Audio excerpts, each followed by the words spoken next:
ولا تلمزوا انفسکم، فرمایا لوگوں کو برے القاب سے نہ پکارو۔ برا لقب کیا ہوتا ہے؟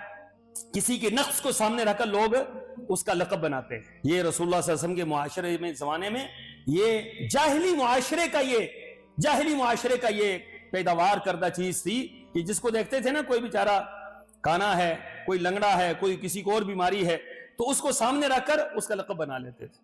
اور آج اس معاشرے کے اندر جو پڑھا لکھا معاشرہ ہے، یہاں بھی یہی کچھ ہوتا ہے۔ فرمایا کہ خبردار کسی کو برے لقب سے نہ پکارو، اچھا لقب آپ کر سکتے ہیں۔ ابو بکر صدیق، عمر فاروق، عثمان غنی، علی مرتضیٰ، یہ اچھے لقب تھے۔ اچھے لقب تو آپ کسی کو دے سکتے ہیں، لیکن کسی کے سامنے رکھ کر ان کو برا لقب دینا، یہ معاشرے کی تباہی ہے۔ اس سے نفرت پیدا ہوتی ہے، اس سے دلوں کے اندر بغض پیدا ہوتا ہے، کینہ پیدا ہوتا ہے، حسد پیدا ہوتا ہے، بدلہ لینے کا، انتقام لینے کا جذبہ پیدا ہوتا ہے۔ اس لیے فرمایا معاشرے کی خرابی اس سے وابستہ ہے، لہذا خبردار ولا تلمزوا انفسکم، تم میں سے کوئی کسی کو برے لقب سے نہ پکارے۔